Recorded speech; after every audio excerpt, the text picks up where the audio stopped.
While the third year of FEH didn't exactly start off on the right foot, I'm going to try and remain optimistic for the next 11 months. If you followed my channel since last year, you may have saw my wishlist for units in 2019, so to continue the tradition, I present to you Speedy's top 20 most wanted units for FEH in 2020.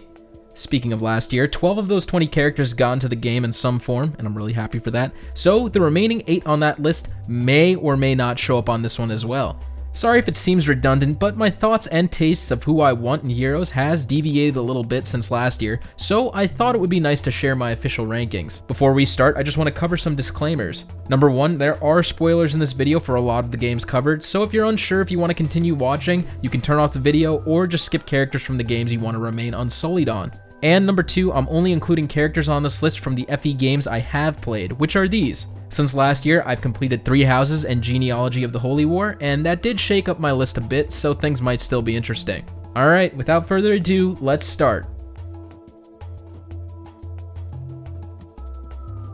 Good luck.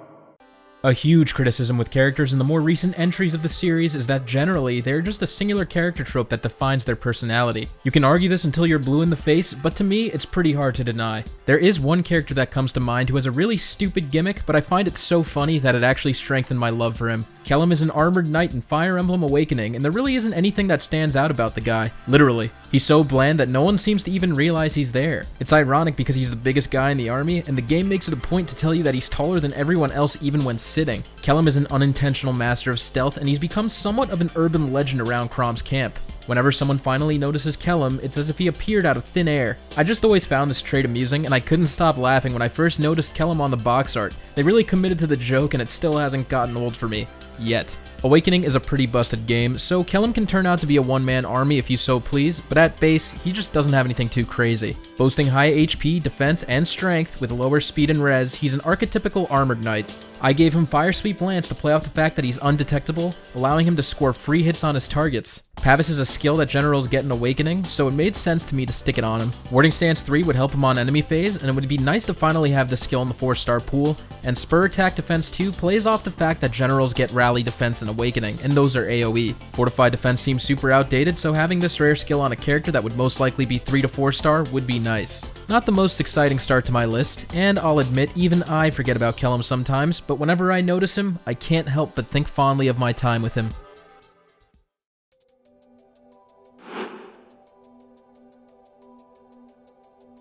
Good luck. Number 19 on this list is a pretty strange pick for me, but I definitely take character design heavily into account when it comes to who my favorites are. Joining in Shadows of Valentia as a DLC character, Emma actually originates from the Fire Emblem Cypher card game. Hey, if TMS characters are allowed in FEH, these guys are fair play too. In Cypher lore, Emma originates from Hoshido, travels through continents with a pack of fighters from across various nations, and happens to get lost in the land of Valentia. As a fledgling fighter who's eager to prove that she has what it takes to become the best, it's pretty hard not to cheer for Emma. She takes training into her own hands and sometimes creates some laughable techniques. Isn't a solo triangle attack kind of an oxymoron? She has one support with another Cypher character, Randall, and seeing these two interact is so weird and entertaining at the same time. A gambling vagabond and a cheery teenager trying to get by exploring the world? These two could have their own sitcom, and I'd probably watch with no issue. She's definitely a fun character to use, and even though I kind of regret buying the DLC in Echoes, I don't regret meeting Emma. Although it would make sense for Emma to be a non-premium unit due to her being an inexperienced fighter, I'm giving her a premium kit because I can totally picture it happening. 167 is the current BST for melee flyers, and with Emma being a trainee, I'm bumping that up even higher. She's typically a frail unit with low HP and defense, mediocre attack, and good speed and res, but she does have some great growth rates that can allow her to become a force of nature. In SOV, Emma comes with the Trainee's Lance, which gives her the signature skill of the solo triangle attack. So, to play off the whole solo theme, I made Trainee's Lance give her a huge boost if she has no allies adjacent. +4 to all stats and preventing follow-up attacks from happening would allow Emma to become an amazing duelist who doesn't have to worry about quick riposte tanks. Attack Speed Solo was chosen to synergize with her solo shenanigans, but her B and C skills are aerobatics and guidance. I've consulted a Cypher expert and he claims that flyer cards are mostly based around unit movement. Having both of these skills would allow Emma to properly represent flyers from the Cypher series and effectively make her the movement princess of the sky. From what I understand, Emma is a fairly popular character and she's featured in tons of cards in the Cypher series. One of the cutest designs I've seen on an FE character. I think if Emma's added to FEH, people who are unfamiliar with her will either love her or hate her because she's a borderline lolly.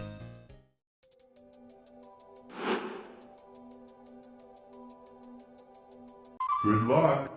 It's definitely apparent that Faye doesn't need any more Lance Flyers for a good while, but I can't help it when I put this guy at number 18. Edgelords may seem lame, but Gale is here to prove that you should never judge a book by its cover. He may look like a bad guy, but deep down his principles as a knight guide him as one of Byrne's dragon generals. Lover of Milady and mentor to her younger brother Zeiss, Gale shows that he truly cares for the people around him. This is clearly seen through his battle dialogues, but in the end, he values the duty of a knight above all else, even if that means fighting his loved ones to the death. In fact, he's so powerful that he's the first to assume Narcian's ranking as the 3rd Dragon General after Zephiel demotes him for his repeated failures. Unable to cope with the idea of a non-Byrne native being more valued than him, Narcian is driven into a manic state that ultimately leads to his demise, while Gale is none the wiser. Gale really leaves his mark on Chapter 21, where he strategically flanks Roy and his company, posing an enormous threat with a dozen Wyvern Lords. As if this chapter wasn't challenging enough, if you aren't prepared for this onslaught, Gale will show you his true wrath. Despite being a boss character, Gale is actually available in the post-game trial maps as a playable unit. His base stats are very similar to most Wyvern Lords, so when it comes to his stat allocation, you can expect the typical high attack and defense with low res. I gave him the Spear, which would just be a normal DC weapon, kind of like Dorcas' Stout Tomahawk. He is seen with the spear in his appearance in Chapter 21, and it would give Gale the unique niche of being a DC Lance Flyer with a free A slot. Vantage works well with a DC weapon, and Flyers are honestly pretty limited when it comes to the cool stuff, and Air Orders was chosen to represent the annoying movement pressure that Gale and his squad possess. Even though it may seem like I gave Gale too good of a kit, if he's added, I see him being a GHB, and we have gotten a couple DC weapon GHB units in the past. It's up to opinion whether Gale deserves that kind of treatment, but if you ask me, he deserves that and more.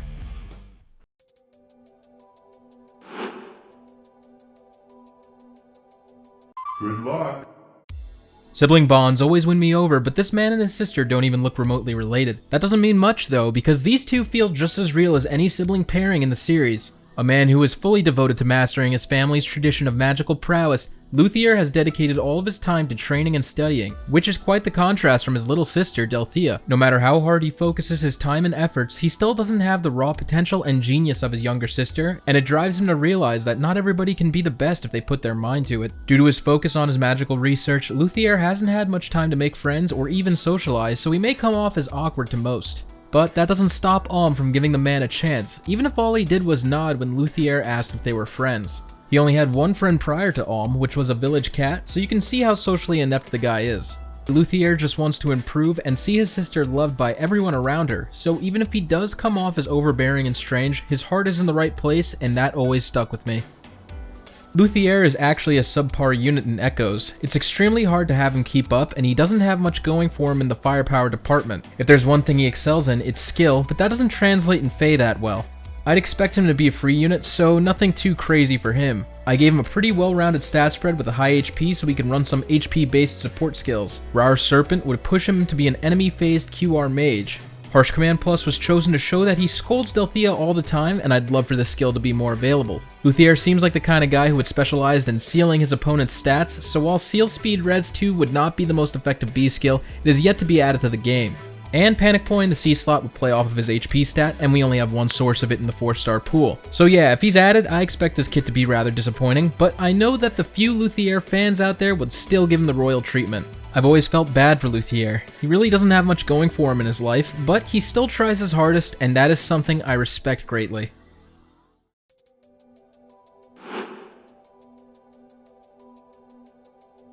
Good luck. Can you guess this Fire Emblem character? She wields a sword, has blue eyes and hair, her name consists of these letters, and she's all about forming bonds with those around her.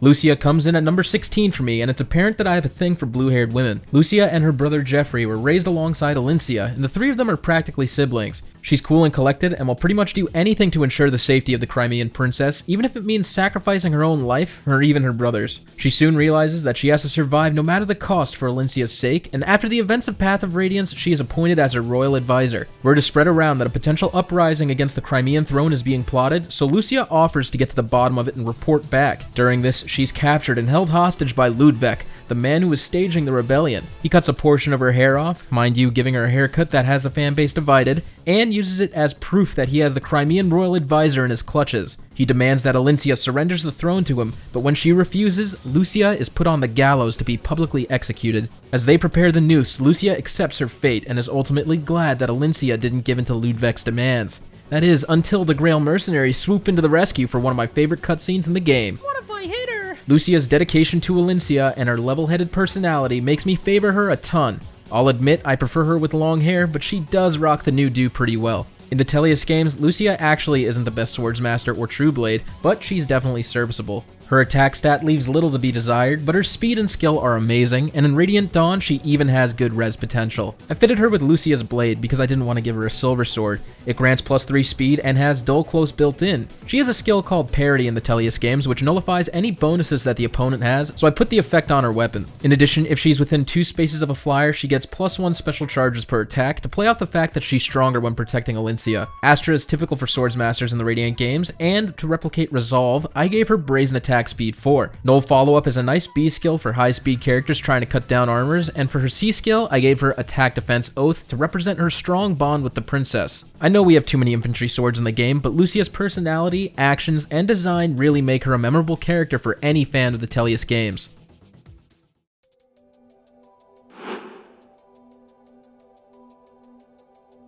Good luck. Generally, the Jagan role really doesn't do much for me. The old veteran paladin who exists solely to guide the lord on his quest sounds like it would make for a likable character, but old man designs along with one-note personalities don't really get me too excited. Recently, however, there was an old man on a horse whose role in his game's story made me respect him much more than your typical Marcus or Gunter.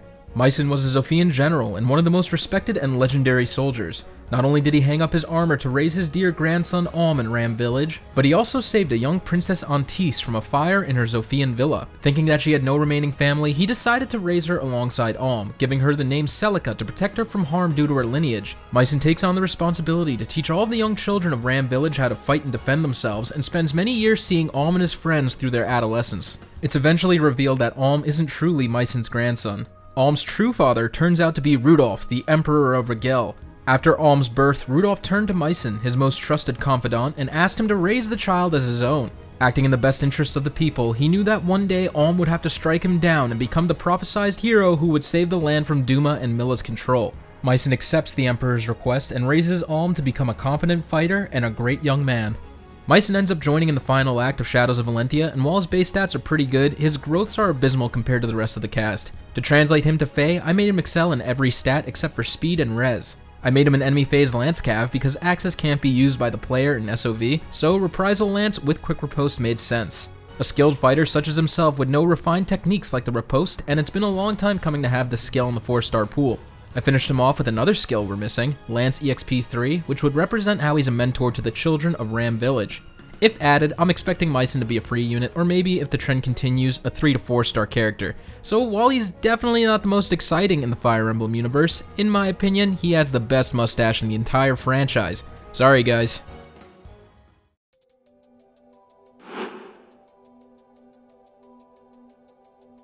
Good luck. If you know me, I'm a gigantic sucker for cute things. This character may have seemed like a weird addition to Fates, but I appreciated her all the same, even if her main use in the game was as a pet-feeding minigame mechanic.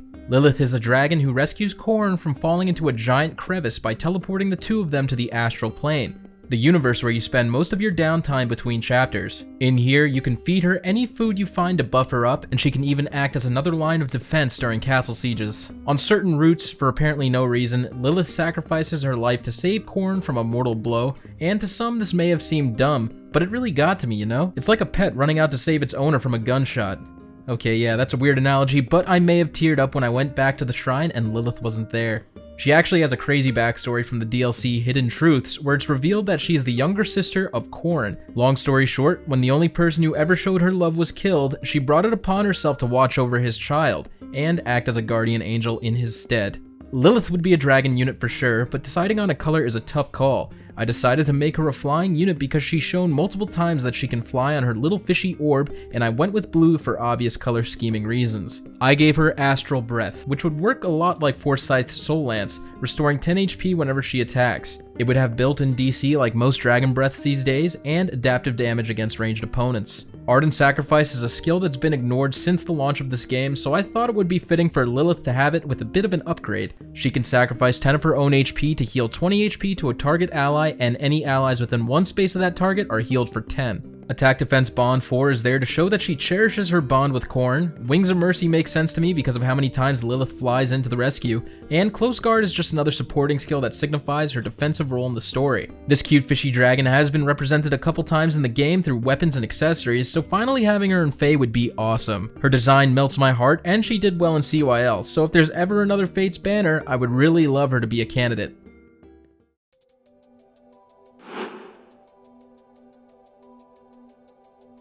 Good luck.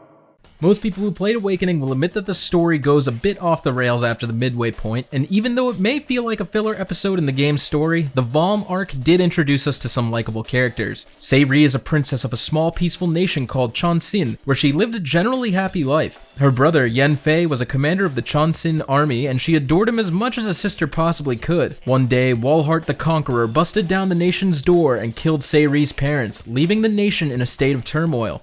Yenfei follows Walhart for seemingly no reason, and Savory was devastated. With her back against the wall, she forms a small resistance force to fight against Walhart, but clearly is no match for him. Luckily, Chrom and his army of superpowered future children arrive at Valm as part of their search for one of the gemstones for the Fire Emblem, and they're quick to lend a hand to the Chonsin princess anyway. Eventually, Savory and Yenfei duel to the death, and after Yenfei falls, Savory realizes that he was holding back immensely. It is revealed to her in a morbid manner that Yenfei only followed Walhart's orders to protect his beloved sister, and the horrified Savory can only sit there and realize that this was the only truth that made sense. Savory is a glass cannon archetype, but her growths in defense and res can actually make her more durable than you would think. The Amatsu is Yenfei's sword that you can acquire after defeating him, and its main effect in Awakening is that it can attack 1 to 2 range. Although this sword can be used by any swordsmaster or myrmidon, having a Chonsin blade in the hands of Savory just feels right. Darting Breath would complete the Breath skill line and allow Savory to shoot off Astras more frequently.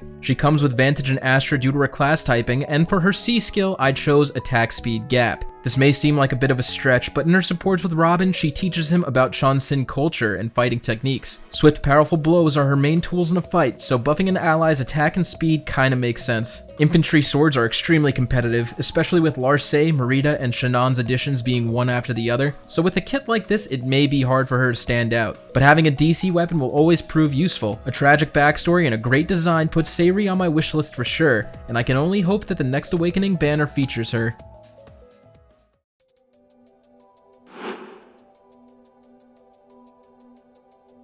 Good luck. The first pick returning from my 2019 wishlist, I've had some time to reflect on why I like this character and why he's much more than just a Daros clone for me. Dart is a crewmate and the right-hand man of Captain Fargus's pirate brigade. And while he may not be the brightest bulb of the bunch, he's a man who knows how to get a job done without asking any questions. Except where to grab Ninian, he has to ask that question. But there's more than meets the eye when it comes to Dart's backstory. It's heavily implied that his real name is Dan, and he happens to be Rebecca's brother. Will, another FE7 archer, was best friends with Dan growing up and instantly recognizes the pirate even though his attire and mannerisms have completely changed. Sadly, Dart has no recollection of his childhood because 5 years prior, he got into a terrible accident. Captain Fargus saved the young man, and Dart hasn't left his side ever since. It just so happens that Dan went missing around 5 years ago as well, but even after this revelation, Dart still isn't sure of who he is. At the end of the day, he still finds it in himself to allow Rebecca to treat him like a sibling. He may not be Dan anymore, but to Rebecca and Will, he hasn't lost what made him a good brother and a great friend. Dart is fast and he hits hard, and while he has some pretty good HP bulk, his skill and res are terrible. I made that reflect in his phase stat spread and avoided any kits that provide special proccing aid. Last year I gave Dart the Devil Axe for my proposed kit, and just this month, Barst swiped that away from him. While I could just use the in-game effect of Devil Axe, I'd like to come up with something new, so I proposed the Sword Slayer. In Fire Emblem 7, this axe reverses the weapon triangle, making it effective against swords, but that's not all. It counts bonus effective damage against anyone wielding a sword, much like a bow against a flyer. In FEH, the Sword Slayer will also reverse the weapon triangle, and if you have weapon triangle advantage, you gain 1.5 times effectiveness against your foe. Brazen attack, speed, and desperation make a great combo for a berserker, and these two skills are definitely in reach for a potential TT unit like Dart. He may not be the most memorable character to most, but Dart is one of my favorite axe units in the game to use. Having a unique class typing and a mysterious backstory always made me think fondly of this pirate, and I'd love to have him in FEH to add some axe infantry units I can get behind.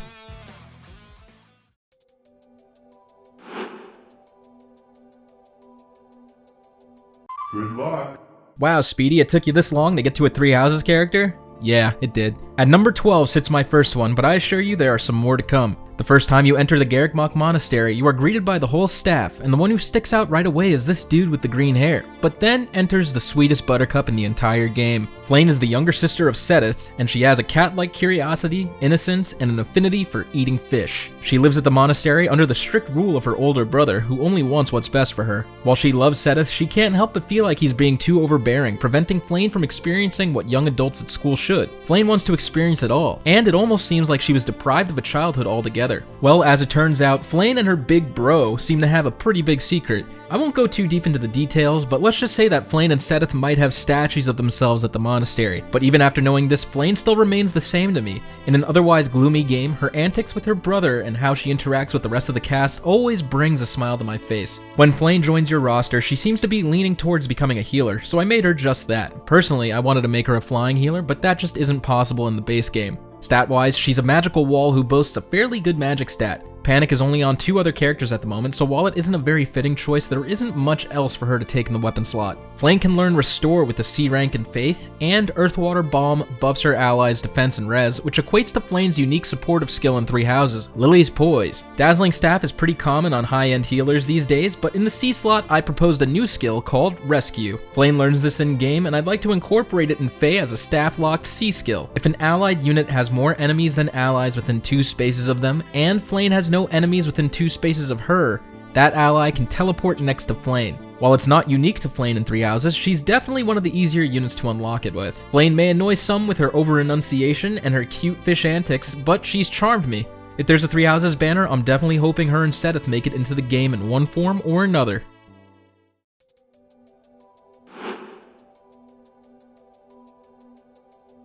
Good luck.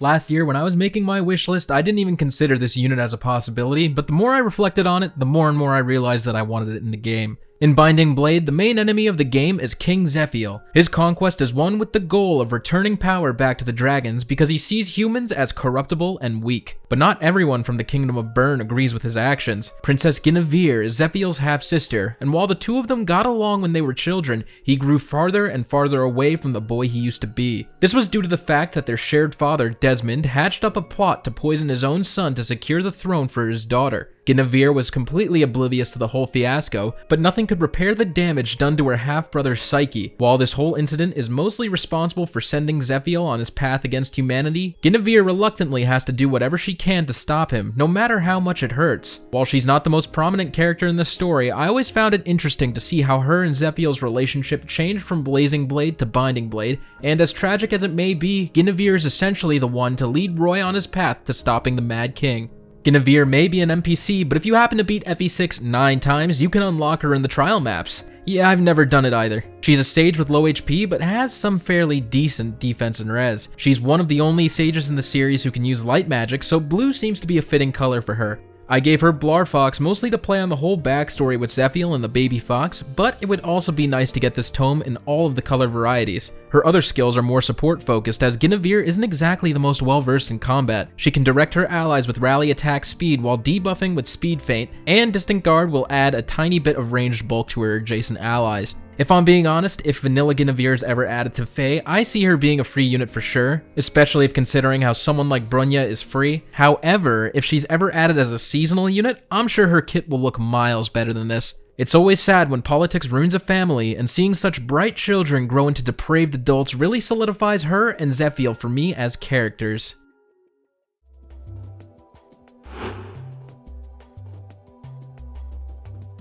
Good luck.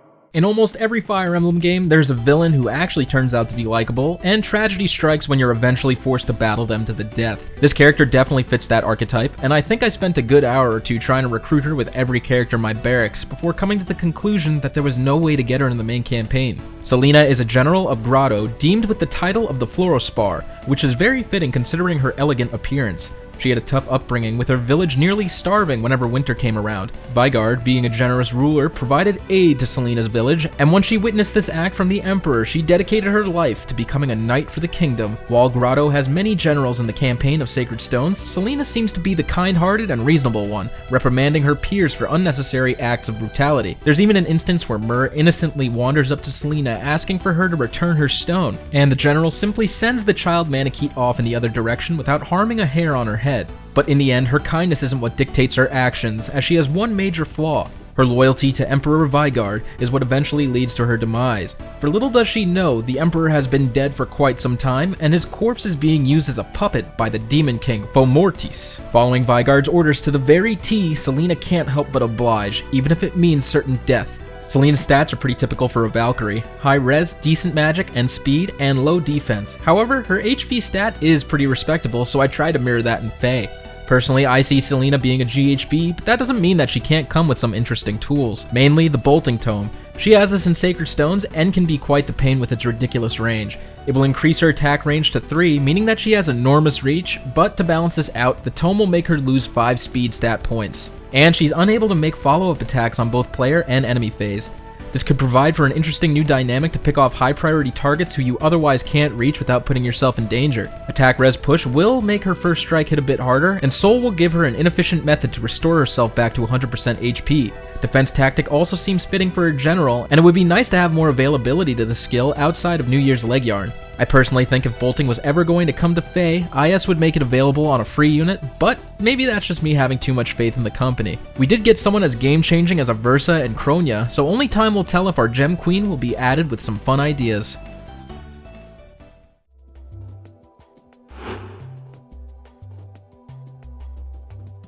Good luck. How do you improve a man with a cool character design and a backstory shrouded in mystery?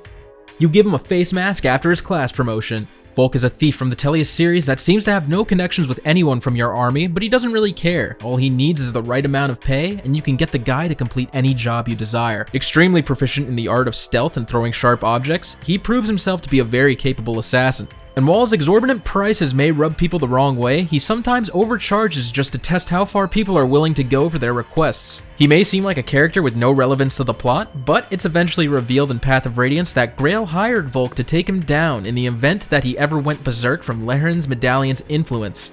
Volk realized that the task of assassinating one of the 4 riders was too great, but once Gale handicapped his own sword-fighting arm, he decided that he was capable of completing the job. When Volk learns that Gale has fallen to the Black Knight, it almost feels like he was determined to deliver this information to Ike. While it seems like the shadowy assassin has no morals, he may just have a heart. Volk is pretty much all offensive stats. His defenses are mediocre at best, and his res is almost non-existent. He's more of a utility character used for unlocking chests and opening doors, but when push comes to shove, he's able to clean up enemies pretty handily. I chose the Stiletto for him, a dagger that has armor effectiveness in Path of Radiance. This weapon will reduce Volk's cooldown by 1 and apply the Melancholy effect, resetting the target's special counter and applying the guard status. And of course, I had to throw in that armor effectiveness too. Disarm Trap is a very fitting skill for a unit as handy as Volk, and his A and C skills show that the man likes to work alone. 50 gold has become a meme, but it really only enhanced my want for this character in FEH. I'd love to see what kind of art a character like Volk would get, and I would hope he won't charge me 300 orbs to summon him.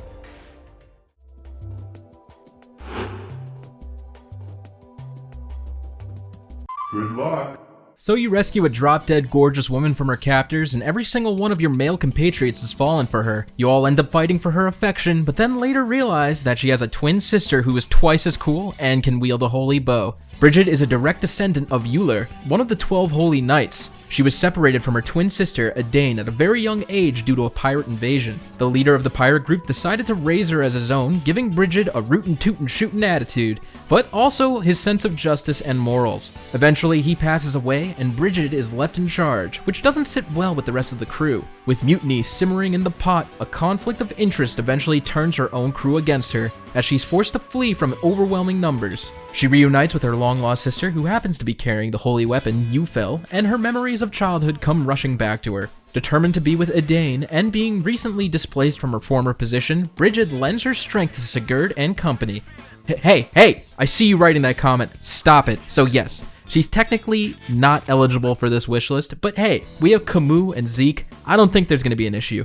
Once Bridget gets her hand on the Ufel, she becomes a ridiculous force. Her offensive stats were already impressive, but the bow itself has the effect of granting plus 10 attack and speed. So in Heroes, I made the Ufel grant permanent attack and speed boosts to reference this, but also sprinkled some of it in on the player phase, just in case those old genealogy lore gurus think it might not be enough. And just to solidify her position as a player-phased queen, the Ufel will prevent follow-up attacks as well. Attack Defense Form is a shout-out skill to another hero in FEH, and both low attack speed and panic smoke are extremely valuable at the moment. They would service a character like Bridget extremely well. Bridget hands down was my favorite female in Genealogy of the Holy War, so if anything is going to get me excited about an FE4 banner, it would be her appearance for sure.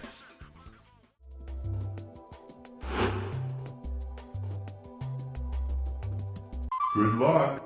A character that's in popular demand and a candidate for a potential far-fetched Heroes banner that's never gonna come, Chignon is one of the more memorable characters from the Telia series. Not because he's exactly likable, but mostly due to the fact that his attitude towards the main lord is a breath of fresh air. One of the most skilled members of the group, Chignon packs it up and leaves during the Grail mercenaries' weakest moment. He's a guy with few friends, is openly racist towards Laguz, and harbors great distrust and lack of faith towards Ike's leadership qualification in the earlier parts of the game. Despite all of that, even Chignon is shown to have moments of compassion, especially when he's seen mentoring a young Rolf on how to properly shoot a bow. He's one of those characters that you learn to love eventually, and one of the major Telius units still missing from Heroes. Chignon may have a hard time keeping up with godlike units you can create in the Telius games, but he's definitely capable of turning heads with his growths and bases. The only thing that holds him back is his availability, but if you invest enough EXP into him, he won't let you down. I decided to return to the idea of the silencer for him, giving his targets and foes around the target the flash effect. I also threw Vantage on there because a common strategy with Chignon is to use the double bow with this skill. Ruptured Sky should be a skill that only Byleth is able to learn, but it's inheritable, so why not put it on the man who hates beasts? Flashing Blade 4 seems fitting for a nimble sharpshooter, and it will help him activate his specials more often, considering how high his skill is in the mainline games. In his B slot, we have a unique skill called Provoke. This skill traditionally makes the enemy AI target Chignon more frequently, but in FEH it would need a bit of tweaking. If Chignon initiates and attacks a foe, that foe can only attack him in its next action. While provoked, you still have the option to not attack, but you would only be able to enter combat against Chignon himself. Provoke is treated as a status effect, and I figured making it counterable by Restore and Dance would be a good way to balance it. And to top it off, Defense Smoke just seems like a useful tool on him that would keep his kit within a reasonable budget for what we've been getting in game lately. At this point, it might be too late for a Farfetch'd Heroes banner, but if it were ever to return, I definitely want Chignon on there.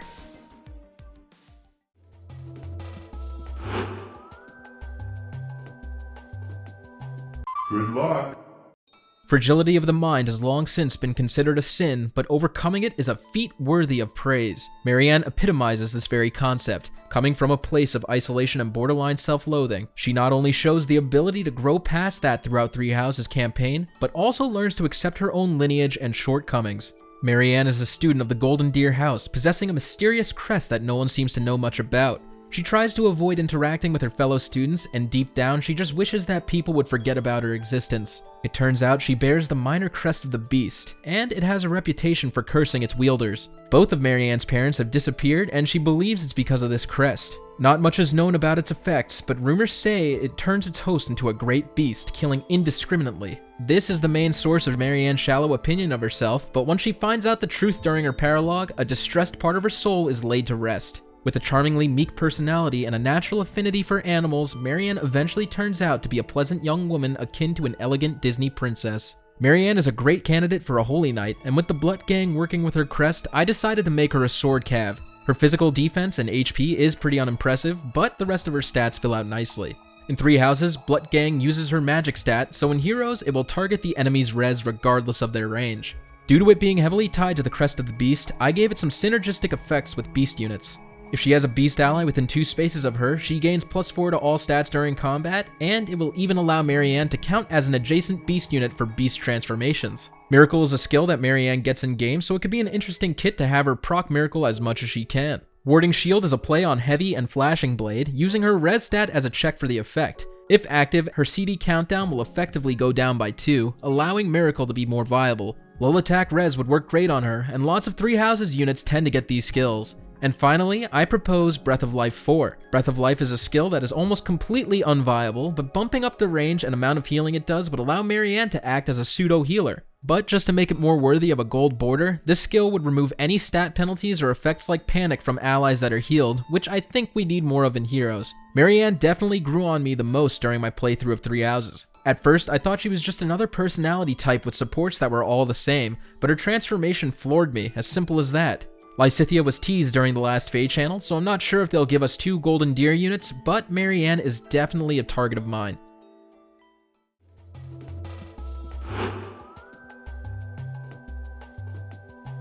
Good luck. Well, from this point on, this list may seem like a bunch of repeats from last year, but that makes sense, right? As a kid, one of my favorite aspects of Fire Emblem was watching the critical hit animations, and this character was one of the first that I met that really solidified that love.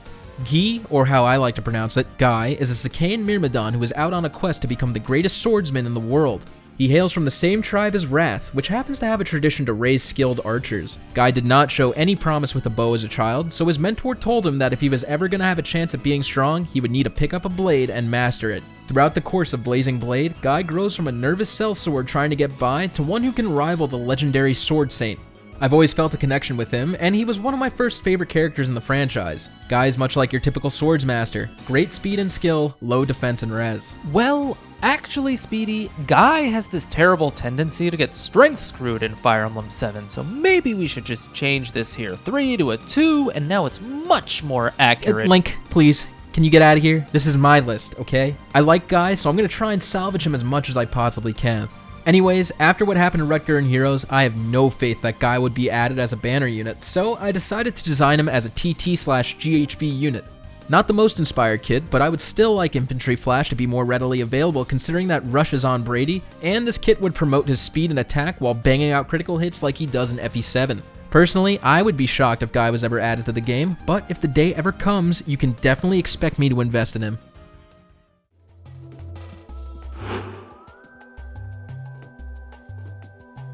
Good luck.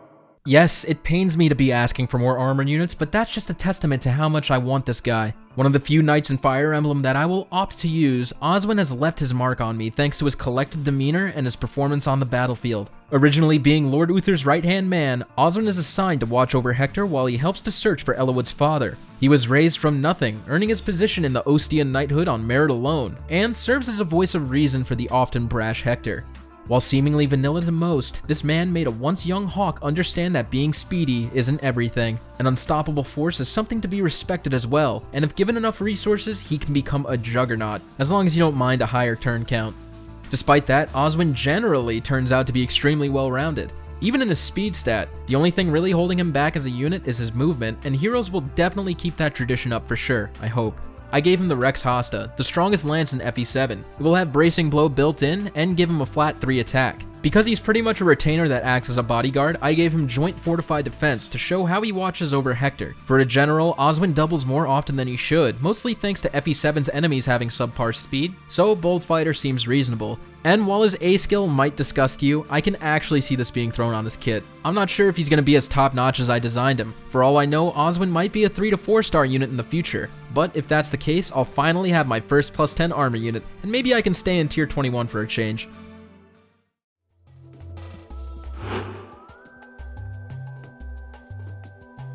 Good luck. Definitely one of my favorite characters in 3 Houses, Felix comes off as a man who doesn't work well with others. I'm fine with this because I'm usually a fan of the edgy swordsmaster, but Felix's tragic past and his method of coping is what really made me like him. Felix values one thing in life, and that's power. When he was young, his brother Glenn was killed during the tragedy of Duscur. Being extremely close with him, this shattered Felix. But instead of trying to get revenge for Glenn, Felix decided that the best way to deal with his passing was to let his brother's soul rest and move on living his own life. As a child, Felix was much more easygoing, but he took on some of Glenn's mannerisms, such as his dry sarcasm and wit, and decided that he wouldn't die such a pointless death. Felix is a great foil to Dimitri, for the two of them were good friends growing up, but while Dimitri is hell-bent on revenge, Felix sees things through a lens of clarity, understanding that vengeance will do nothing for those who have fallen. Felix may come off as insensitive, but he truly does care for his friends, he just doesn't like to show it. He's a man who likes to think in tangibles, using rational thought and focus to guide him day by day. He may be blunt and condescending, but he's never said anything that is blatantly untrue. Felix performs much like other Myrmidons in Fire Emblem, but he gets access to a couple of neat items that transform his playstyle. Sacrificing his speed for protection, Felix has the option to become a frontliner with the Aegis shield. In Heroes, I'm making this a unique special, and it will be a 4-charge shield that reduces incoming damage by 30% when activated, regardless of the opponent's attack range. The Sword of Moralta is a weapon that you can get from Rodrigue, and it works with Felix's Crest of Fraldarius. It restores HP to Felix at the beginning of every turn. In 3 houses, he has a personal skill called Lone Wolf, boosting his damage output if he doesn't have a battalion. The Sword of Moralta will do a flat 5 damage every attack if Felix is isolated, and the -1 CD will allow Aegis Shield to go off more reliably. Attack speed solo resonates with Lone Wolf, and Shield Pulse will only boost the effects of Aegis Shield. And finally, Even Speed Wave will boost Felix past the 40 speed mark, and while it's not exactly a premium skill these days, it's still 5-star locked and makes this kit feel a tiny bit more realistic. I know, too many infantry swords, but I feel this kit would allow Felix to have a unique playstyle, kind of serving as an on-hit tank with regeneration. If he doesn't appear alongside Lysithea on the teased banner, consider me upset.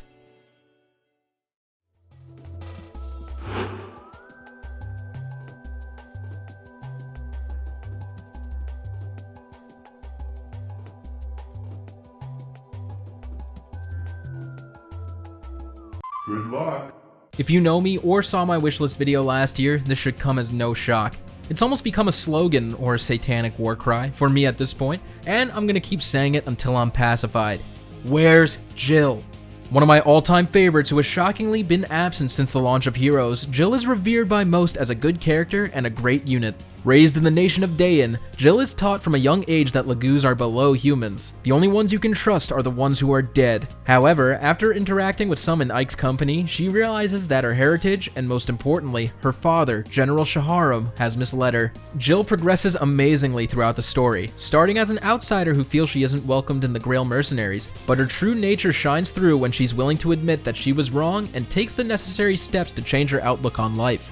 Her supports with Mist and Leith bring her to reflect on her previous attitudes and see that there are kind-hearted people everywhere, no matter race or nation. An amazing character design-wise, performance-wise, and story-wise, Jill is hands down among the top of my favorite Fire Emblem characters. Last year, I made Jill a Lance Flyer, but at this point, I want more axes, so here we are. I have made a PRF called Jill's Axe, which will grant 3 more attack, be effective against beast foes, and if she has an allied within 1 space, she gets +1 special charge whenever she attacks. This is to help Gale Force, which will simulate Kanto in Heroes. Sturdy Stance 4 imitates Guard while freeing up her B slot, and it also makes her enemy phase that much better. And for B and C skills, I gave her some movement utility. Flyer Formation for some Har x Jill team-ups, and Ground Orders is just generally a very strong flying support C skill. I really can't complain about what I got in 2019. Tons of my most wanted characters were added to Heroes, but it still felt incomplete, especially after Har's release. If by the end of 2020 IS doesn't add Jill, I will be so disappointed. I don't care what form she comes in, premium, free, doesn't matter to me, but she really just needs to be in the game for me to truly feel satisfied with my Heroes collection.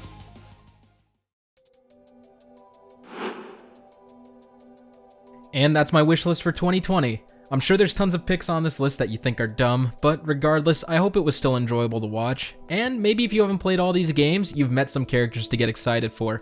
I know this video is super late because we're heading into March, but I had a couple setbacks at the start of this year, so I hope the remaining 10 months of 2020 are just as kind to me as they were in 2019. I just want to thank LinkKing7 for helping me proofread my script, Glitter Valkyrie for feedback and recording footage for me, and JAIK for feedback and making the thumbnail. And Bismix2, he may not have done much, but he was still there to support me. Alright, even I'm getting tired of hearing my own voice, so thanks for sticking through, and I hope your favorites get added to FEH as well. Until next time, SpeedyHawk, out.